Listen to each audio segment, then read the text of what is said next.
I woke up and saw him standing in the doorway as if he belonged there. Coachella, a San Diego beach house, a desert Airbnb, 3 trips, 3 nights where the line between public and private got chewed up and spat out. I'm going to tell you the first one now. The festival night that started as pure electricity and ended with muddy bootprints by my bed and a feeling in my chest that never really went away. We flew into the weekend thinking nothing bad could happen. It was the first time Alyssa and I were doing a festival together, and we were the kind of excited that skips practicalities, late flights, cheap hotel, a bag full of clothes shoved into backpacks. The whole day smelled like sunscreen, sweat and fried food. We walked between stages, neon lights cutting through dust, bass making the ground seem like it had its own heartbeat. People were laughing in groups. Strangers swapped bracelets like small promises. I'd taken Molly earlier. It was supposed to be a bright blur, a warm high under the open sky. At first it was that. Colors thickening, the crowd folding around us like a safe wall. Then I saw him. He wasn't young, older than most of the crowd, or at least he looked it at a glance. Grey at the temples, a jacket that didn't belong in 90-degree heat, black from head to toe. He didn't move like someone enjoying the music. He stood a little off to the side, watching. When I first noticed him, he was far away, just a dark shape against a sea of bodies. I pointed him out to Alyssa because pointing is how we process the world. If you name the thing, it stops being anonymous. She squinted and shrugged. Probably just some guy, she said. People stare. That should have been the end of it. We went back into the crowd. But he kept showing up in the edges of my vision, at the taco stand, leaning against a fence, near the porta potties, as if he'd been waiting, by the merch tent, hands in pockets. It wasn't the kind of accidental repeat you get when you're at the same event all day. There was a sameness to him, the same jacket, the same posture, always at the periphery, always steady. My chest tightened. Part of it was the Molly spiraling into something ugly. The colors lost their joy and turned too bright. Sounds started to scrape. I felt like I was watching myself watch the world. Time smeared. When you're high and someone starts to feel like a threat, your brain makes a movie to go with it. I kept telling myself I was overreacting. Alyssa laughed at a joke, and the sound should have been enough. It wasn't. We tried to drown it out. We danced at a set that throbbed like a pulse, the crowd surging like we were one animal breathing. For a little while the rhythm made sense, but over and over I would catch that silhouette where there shouldn't be silhouettes, where bodies melted into movement and he remained a stable thing. Once I turned with my cup halfway to my lips and he was right there, maybe 30 feet away, eyes fixed on us. The sight of him stopped my breath. He didn't move toward us. He only watched, and the watching felt like pressure. Later, when the high turned sour and the world tilted, the memory is a sequence of fragments that somehow line up. Alyssa went off to meet someone she knew, a girl from college who texted her. That's where the real misstep happened. We were in this crowd that was growing denser, and when Alyssa slipped away to go find her friend, I told myself I could follow. I told myself the path between people would be easy. But the crowd swallowed her. I turned, and she was a small moving dot, then gone. Panic is different when you're not all there. My legs moved, my throat felt too tight, and every sound was a kilometer away. I pushed through a river of bodies, calling her name until it sounded like it belonged to someone else. For a while, I just ran. Not toward anything, but away from the shape that had been hovering in the corners of my vision. I remember thinking that if I could get to the hotel we booked, if I could bring myself back to 4 walls that matched the picture on the booking site, maybe the watching would stop. We didn't actually have a hotel. We rented a small Airbnb that was close enough to the venue to be convenient and far enough to feel private. It had a front porch and a creaky gate and a cheap lock that we assumed would be fine. At 2 a.m, we crashed into it, bodies exhausted, earbuds still humming faintly, hearts pounding the faded rhythm of the festival. I was jittery and raw, every nerve tuned like a wire. Alyssa fell asleep instantly, her breath even, like a kid who doesn't know the whole world can be dubious. I lay there half awake, that buzz still under my skin. The room felt too bright and too small. I could have closed my eyes and ridden it out. Instead, I stared at the doorway. I can't tell you why. Maybe because I was waiting for someone to be ridiculous enough to walk in. Maybe because when something has refused to go away all day, you start to expect it at your threshold. I blinked. He was there. He stood in the doorway like a statue carved out of night. The light from the hallway threw him into relief.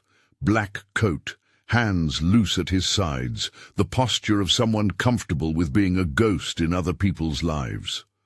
For a second my brain did the stupid, traitorous thing of thinking it was a vision, a bad remix of the entire day. Then I felt the cold of real fear slice across my stomach because he was not a memory. He occupied space. He hadn't been there a moment before.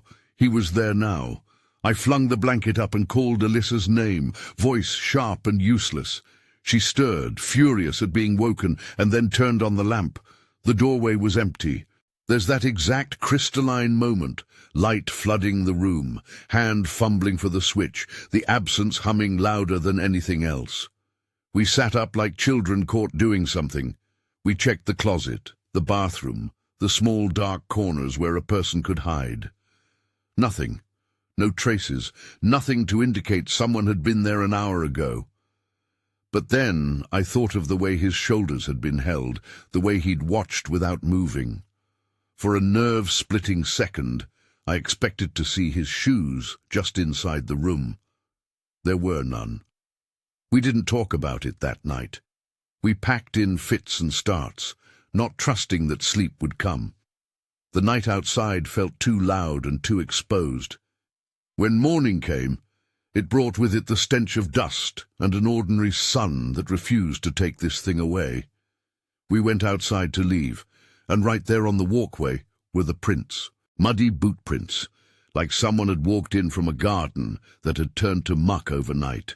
They started at the front of the property, knelt down to the gravel path, crossed the threshold, went up to the doorway, crossed over the threshold back out, and disappeared toward the street. One set, single, steady steps, not an erratic pattern, not frantic. They were methodical, like someone who had walked into the house, looked around, and then left when no one confronted them. The boots told the rest. They told me I hadn't imagined anything. They told me that whatever the man had been, watcher, trespasser, predator, voyeur, it didn't live in my head that night. It had been in my house. We called the host. The host said what hosts often say in those moments, that they were sorry and that they'd look into it. They offered a vague promise to check the security footage, indefinido. We took pictures of the prints because taking pictures is how you make a thing more real to the authorities and to yourself. The sun baked the mud into the grooves of the shoe tread. You could see the pattern like a fingerprint. We tried to explain the day, the man at the festival, the way he watched, the way my stomach turned at his presence. We told the host we were leaving. We left. We left our money on the kitchen table, shoved clothes into backpacks without folding, and got into the car like we were moving at the speed of escape. The ride out of town felt thin and unreal, like the festival confetti still clinging to the hems of dresses, like the echoes of a set that had pumped through our veins hours ago. Alyssa didn't speak.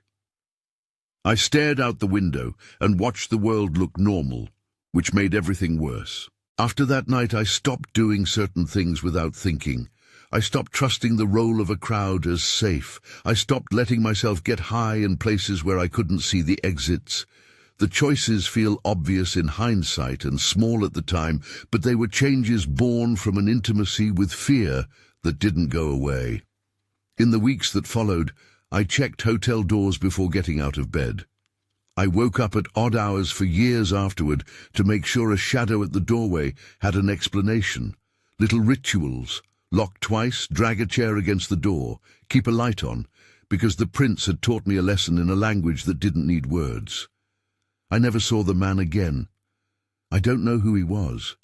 I don't know how he moved through crowds without being noticed until that day, or if he'd been doing this before us, or after. That part is indefinido. What was not indefinido was the fact of his presence in my room that night and the undeniable proof left by his boots on the path. It wasn't a horror movie moment with a face revealed. It was quieter. It was a presence, then an absence, then proof. And that proof is worse because it fits into the normal world. A person in a doorway is not monstrous enough to seem like a myth. They could be anyone, a neighbor, someone who works at a nearby cafe, a stranger who knows how to stay calm and invisible. That ordinariness is what makes it linger. If this is the kind of thing that gets under your skin, then stick with me. There are 2 more nights like this. Different places, same feeling. Different places, same feeling. Different places, same feeling. The San Diego story starts later that summer, after the festival. It feels strange to hop from one strange night to another, as if the world had become a serialized set of near misses. I was staying with Valentina, a college friend of someone I knew. Her place was a casual invitation that felt like a reprieve. Salt air, sliding glass doors, a small deck that looked out over the dunes. She had a laugh that made people lean in. Her family lived close by and stopped over that weekend to bring food and gossip. I went down with my camera to catch sunset shots, the kind you take because the light is nice and because you want evidence that you were there, that your life had a perfect frame. The sun was doing that soft thing it does on the waterline, where colors melt into each other and everything feels like a photograph already. I was sitting on the sand, knees pulled up, the camera warm from being held, when I started taking photos almost without thinking. People wandered behind me, couples and a few late walkers, shadows lengthening. I took a set of pictures of the sky, of Valentina pacing the shore for no reason that mattered back then, and later, when I scrolled through them on the couch, he was there, always in the same kind of place in the frame, an off-kilter corner, just out of focus, a slouch of dark clothing that didn't belong to anyone in our group. At first I laughed it off. A photo with someone in the distance isn't a photo of a threat. It's a photo with life in it. But then the man kept showing up in other shots, the ones from different angles, different minutes. He was in the background of a picture taken from the pier, behind the umbrella in another, and in one, he was coming closer. Barely a blur at first, but inching nearer in each frame like a bad optical illusion. Each time I zoomed, my stomach dropped a little more. He'd always be a smudge at the edge of what I wanted to be beautiful. That evening there was a small bonfire on the beach, a cluster of friends, a couple of beers, someone with a guitar. The night smelled like smoke and the kind of friendship that is loud and safe. We traded stories. Someone handed me my camera. A friend asked to see the photos from the coast. We laughed about the sunburn lines on our shoulders, the clumsy attempts at candid shots.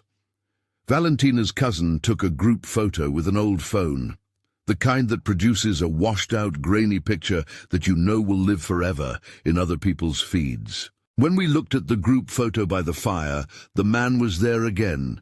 He was standing at the edge of the group, not smiling, watching. It was a jolt, a wrongness in the frame. People in photos usually look at the camera, they laugh, they make faces. He looked like he was watching us without knowing how to join. Someone joked that he wanted to buy beer. Someone else suggested he might be a local who liked to listen in on strangers. The joke landed too loud. I felt exposed in a way that had nothing to do with sunlight. Later that night, well after the bonfire had broken up and the tide had swallowed the coals, I was walking up the short path to Valentina's house when I saw the silhouette again. Closer this time, half lit by the porch light. He was leaning against the railing, looking at the house. My chest tightened in that particular way it had in the crowd at the festival. The air going thin, the world vibrating at a frequency just beyond my hearing. He was the same dark shape I'd seen in the margins of the photos, like an actor who'd walked off the set and refused to take off his costume. I stopped. He was maybe 30 feet away, not moving toward me, not moving away, just still. I told myself he was probably drunk or waiting for someone or some harmless local with his own reasons. I kept my hands on my camera strap because it felt like the only solid thing I had. When I got to the porch and inside the house, small comforts rushed over me. The smell of dinner someone had left on the stove, a throw blanket folded on the couch, Valentina's cheerful "Hey!" from the kitchen as if the night had been ordinary. We tried to shake it off with more chatter and more photos. But the man's face, or really the lack of a face because his features were always too shadowed to be sure, lodged itself in my chest. Something about the way he showed up in pictures made it feel like he could step out of them at any moment. A few nights later, there was a small gathering at Valentina's place with her friends and a few family members. We drank, we ate, and I took more pictures because it felt like the right thing to do. Document the safety, a mass proof that this was a life, not a game of nerves. When I later opened the camera to upload, I froze. In several photos taken from different rooms, the same man appears, sometimes near the window, sometimes in the background of a doorway, always placed in a way that suggested he was watching trajectories, our paths around the living room, our exits to the yard. I showed the pictures to Valentina. She laughed at first, then frowned, then turned pale. "We'll just go sleep with the doors locked," she said, and laughed again, a brittle laugh that didn't reach her eyes. Her cousin offered to stay up on the couch. Her father checked every lock twice and undertook the noble, immediate gesture people make. He turned on all the outside lights. The house felt more like a barricade and less like a refuge. Around midnight, there was the sound of someone on the porch, a soft step, close to the sliding glass door. I heard the scrape of a shoe on wood, then a pause, then the faint tap of fingers on glass. Slow, deliberate. We froze. Valentina's cousin's phone was already in his hand, a pale glow. I moved toward the sliding door and saw movement at the other side of the glass, a dark shape shifting as if reading the silhouettes inside. I could see his outline. He was standing too close to the glass, his breath fogging the pane, though the night was warm. For a moment he leaned, just slightly, and I could see his hand press flat against the outside, where the condensation made a brief smear. I remember the sound the house made then, the soft clink of a fork dropped, the rustle of chairs, the low whispering that comes when a group stops being a group and becomes individual bodies again. Someone called out to him through the glass, a sharp, "Hey, you can't be there!" He laughed softly, a short sound that didn't belong to the night and felt suddenly close. Then he turned and walked away down the path, into the shadows. We called the police. We stood on the porch for minutes that felt like hours, lights on, phones up.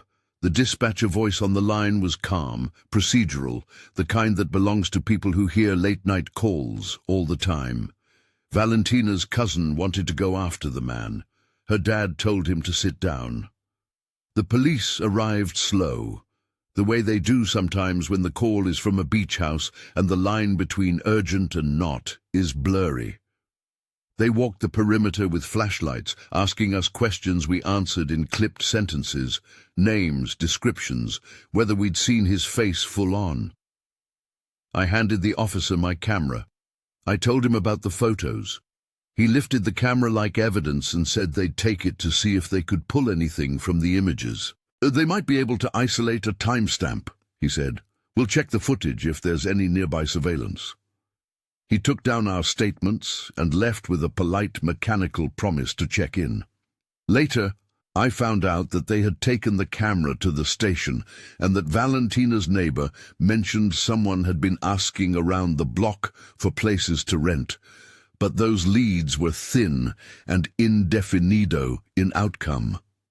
The next day, when we were trying to convince ourselves to stay, some of Valentina's swimsuits went missing from the back deck. Not all, just a few, and not the expensive ones, but the ones she liked to wear around the house. At first it felt like a prank. Then it started to feel like evidence. Clothes don't disappear in the night unless someone takes them. We searched the yard and the surrounding scrub. Nothing obvious. A dresser drawer held the rest of her stuff untouched. The missing pieces felt like punctuation. You leave a doorway open and things are rearranged. The police did a sweep of the property and asked if anyone had noticed a strange van or a car parked in odd places. Valentina's neighbor had seen a figure on the sand that night and remembered him because he looked out of place, too attentive. The officer who took our statements said they would pull any available footage and that they had to see if the man matched other reports along the beach. They took my camera to download the photos. The fact that they physically took the device felt like a small relief, like someone more official was now holding the proof and the worry. They returned a couple days later and said they'd taken the camera to check if there were usable images. I was naive enough to hope, for a moment, that the images would show a face, and that face would be enough to make this a neat line. Man identified, man gone. That's not how most of these stories go. The police told me they had enhanced what they could, but the man's features were inconsistent, sometimes blurred, sometimes shadowed, like someone who had trained themselves to avoid the kind of light that would make them identifiable. They kept the camera for a while. Meanwhile, Valentina's friends tightened their social patterns in small ways. They avoided late-night walks alone. They slept with the lights on some nights, and with the doors double-locked. I tried to sleep. It felt impossible. I kept waking up to the idea of being photographed without consent, of being framed in someone else's private predilection. There's a violation to being pictured in your private moment that's different from theft or assault. It's an appropriation of your presence. Each image he'd taken felt like evidence that someone had been making us into art for reasons that had nothing to do with us. A week later, before I left town, Valentina told me the police had returned some of the photos and that they'd labeled the camera as part of an ongoing investigation. They couldn't guarantee anything. They told us to be cautious. The missing swimsuits were reported, but no property was recovered.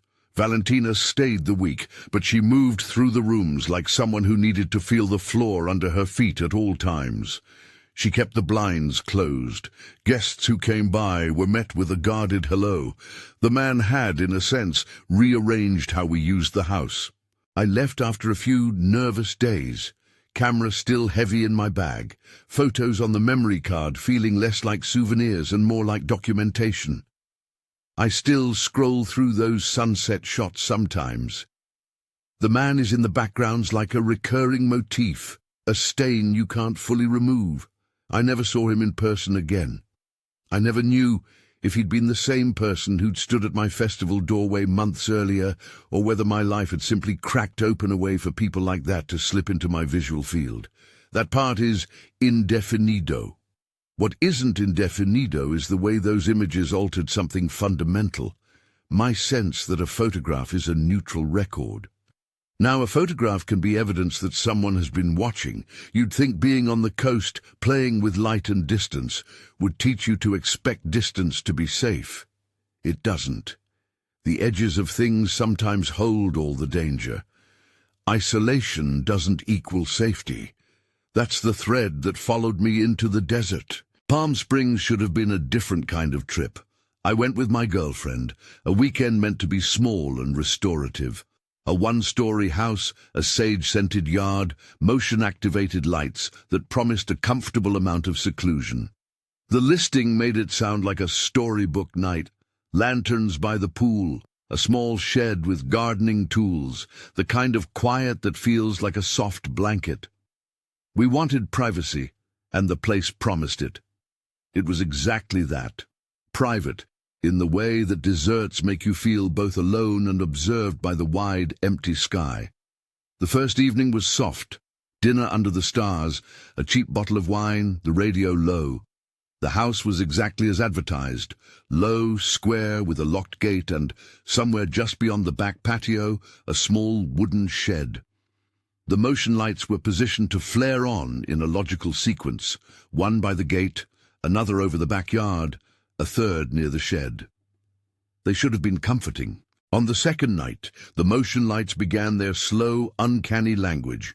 One by one they clicked on, bulbs igniting into the night in a pause that made the dark feel like a person shifting. We were inside watching a movie when the first light on the gate pulsed like a heartbeat, then went off. Then the light over the far corner of the yard came on, then the light by the shed blinked awake. We joked at first that some animal had triggered them, a raccoon or a stray. In a desert, animals move at night, but the lights kept tripping in a pattern that felt too deliberate, a slow sweep from one side of the property to the other and back again. I went to the window and peered out. The night stretched taut. At the foot of the shed, the ground was bare and soft. I could see the circle of each light's glow. In the dark beyond, there was the suggestion of shape. Then I saw the prints. They were clear, as if someone had taken a giant ink stamp to the dry earth. One set of shoe prints crossed the yard, leading to the shed and stopping at its door. The tread was distinct in the dust, not frantic, not scattered, measured. They came up to the shed, stopped, and then led back out the same way. The singularity of them told the story. Someone had gone to the shed, had been there for a time, and then had left. That was the same pattern I'd seen in the festival prints. Someone entered, looked, and departed when not confronted. I walked outside in my bare feet, the night air cooler against my skin than I expected. The prints felt like punctuation again. We shone flashlights but found nothing else. No disturbed boxes, no indentations that suggested a cot or a bed, nothing immediately obvious to show that anyone had slept there. But then, in the morning, we found little signs. A cigarette butt tucked into a corner, a flattened patch of straw that suggested someone had made a small bed, a plastic cup. Small things that mean habitation if you know how to read them. That night, sometime around 2 a.m., I went to check the motion lights because the sequence had begun again. The house was thick with sleep and whatever low hum the air conditioning made. I walked to the back door, flipped on the porch light, and called my girlfriend's name softly. The world answered with the cricket hush of the desert and a faint mechanical click as another light awakened in the yard. As I walked to the shed, I heard the voice. Close enough to be surreal, but far enough away that I had to lean into it like someone leaning into a radio. "Excuse me," the voice said, conversational, almost friendly. "Could you open the door, please?" There was a laugh after it, soft and too casual, like a person who doesn't see why anyone would be upset by asking favors in the middle of the night. For a second, the night looped on itself, and everything seemed absurd. A person asking to come into your private shed as if you'd been expecting a plumber. The absurdity snapped into a hard, small fear when I realized the voice had come from the exact place the prints had led. From inside the shed. I turned and ran, not toward confrontation but inward, toward the lock on the front door, the safe, familiar motions of someone who had decided to survive first and ask questions later. My girlfriend was already awake, shoes thrown on, a look of pure confusion smeared across her face. I called 911 with my hands shaking, voice too loud in the quiet of our living room. The dispatcher's tone was patient and calm. It was the only steady thing. We stayed inside while the officer came. We barricaded the door the way adrenaline teaches you to, in small, practical gestures that feel big at the time. The police arrived and, in short order, walked the property with flashlights. They took photographs of the footprints and the shed door, then pried it open with gloved hands. Inside, the officer found evidence that someone had been staying there. Flattened straw, a small mattress or similar bedding, a few discarded personal items, a water bottle, a lighter, the sorts of things that mean someone had taken shelter. The officer's face when he came back through the yard was professional, but shaded with an edge I hadn't noticed before. He told us they'd found signs that someone was living in the shed, that it looked like a temporary spot, that it matched other calls in the area of transient habitation. He said they would check the surrounding neighborhoods and run a patrol for a bit. He photographed the inside and took notes. He told us to stay elsewhere if we felt unsafe. He also told us what he had to tell residents in these situations, that sometimes people slip in and out of areas like this, and that tracing a person takes time. We left that night. We packed in the pièce de résistance fashion of people who are mid-escape. Clothes in backpacks, chargers and cameras, the odd half-used toothpaste tube. The host didn't answer messages immediately. They eventually offered an apology and then a partial refund after a back and forth that felt as draining as the night had been. Airbnb later said they would investigate the listing. The host's responsiveness was slow enough to feel like a small betrayal. The platform's automated reassurances can't replace the feeling of a home suddenly being less home. After that, I didn't sleep well for a long time. The desert has this way of making every silhouette an invitation for the imagination to wander. I found myself checking outdoor locks in the middle of the night, not from habit, but because my body had learned to move when a light flicked on. My girlfriend and I tried to pretend it hadn't broken us.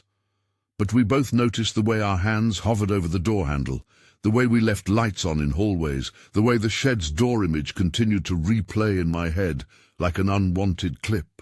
The police did find evidence that someone had used the shed as a shelter.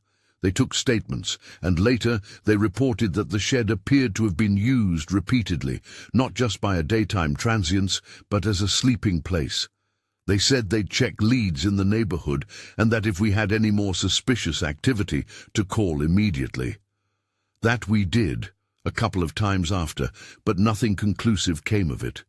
The person who had been inside the shed was not arrested in front of us, and no one came forward to say they recognized him.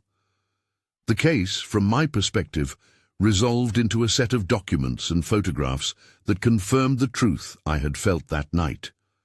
We were not alone. After Palm Springs, I stopped assuming that privacy equaled safety. It's a small semantic shift that has larger implications. A locked gate is not necessarily a protection. A motion light is not a guarantee. The arrogance of assuming any place is fully private is what makes these moments so destabilizing. Someone can be both mundane and invasive at the same time. Someone who asks politely and then flies off into the night, who wears ordinary clothes and keeps ordinary rhythms. That ordinariness is the thing that doesn't make it easier to process. It makes the threat colder. There are threads through all 3 nights that knot together when I think about them. The man at Coachella who stood in the doorway and left bootprints. The figure in the background of the San Diego photos who walked up to the glass. The person who used the shed at Palm Springs and called for entry as if it were normal. They're different episodes, sewn into different settings, but they all rely on the same tiny erosions. A glance that isn't casual, a shadow that lingers, small physical proof left behind that says a line has been crossed. What stays with me more than the adrenaline is the subtle change in how I move through the world. I learned to look for patterns, not because I am paranoid, but because I learned that small dismissals add up. When someone says, probably nothing, that's often true, but sometimes probably nothing hides the beginning of a pattern you don't want to be part of. The prints at my festival, the repeated figure in photographs, the shed's flattened straw, they are all small things until they suddenly are not. What the police did validated my fear in a factual way. They came, they took photos, they filed reports, they took the camera. But institutional response is not a cure for the particular intimate unraveling that happens when someone occupies spaces meant to be private. I don't want to downplay how necessary those responses are, because they were what turned my feeling into a record that could be acted on. Yet even when the police do everything they can, The emotional residue remains. The nights leave their footprints on you. Sometimes people ask if I feel safer now. The answer is complicated. I feel more vigilant, yes. I have rituals that feel silly and sometimes protective. I check doorways. I lock twice. I keep my phone charged and close. But there's also an exposed thread of distrust that I carry like a small stone in my pocket. It weighs less over time, but never goes away completely. I tell these stories not for sensationalism. I tell them because the evidence, a bootprint, a picture, the light over a shed, is what turned a creeping unease into something real and actionable. That fact, the way proof can prove a fear, was not only felt but true, is what haunts me most. You can be laughing at a bonfire and be in someone else's photograph. You can sleep in a house and wake up with a stranger's boots traced out in mud on your walkway. You can rent a bright desert house and find someone has been living in the shed behind your pool. These stories don't end neatly. They don't resolve with a one-line morale or a banner headline about justice served. The man from Coachella never knocked on my door to be caught. The person in the San Diego photos never came forward. The shed in Palm Springs was vacated before an arrest. There are many indefinido pieces here. Whether the people were connected, how often they'd done similar things to others, whether there were missed clues that could have led anywhere else. Those indefinido gaps are maddening, and part of the reason the memory keeps replaying. What remains is the after. The small habits, the slow erosion of ease, the way ordinary nights can become stakes you guard. I am more cautious now, yes, but I also carry a new skill. Evidence matters. If you see a thread of behavior that feels wrong, document it. If something places a hand on the edge of your life, make it recordable. We taught ourselves to photograph, to keep a log, to call when we see patterns. Those were practical responses to something that was fundamentally emotional. I'm not trying to frighten you into staying inside. These places, festivals, beaches, Airbnbs, are where people make their best memories, and they deserve to be used for that. My hope in telling these 3 nights is to show how quickly the texture of a night can change and how important it is to trust the small alarms inside you. If something unsettles you, name it, record it, act. Not everyone will be able to walk away unscathed, but some of us can shore up small defenses that make the aftermath less solitary. If you've had a night where the ordinary became unmoored, a photo that revealed someone watching, a footprint on your path, a stranger on your porch, I want to hear about it. Share what happened if you're comfortable in the comments. Tell someone you trust. We keep thinking of safety as a condition of place, but it's also a practice we learn together. If this series of stories stuck with you, subscribe for more first-person accounts. If you know someone who's had an experience like this, consider sharing this video with them. Not to frighten, but to let them know they're not alone, and that their story matters. I still check the doorway before I get out of bed. Sometimes I catch myself standing in the dark, waiting to see if something will appear, and then I laugh quietly at the ridiculousness of it and breathe. The prints are a memory that doesn't fade. They're proof that the ordinary can be intruded upon, and that proof is what keeps me cautious, awake, and, in some small way, prepared.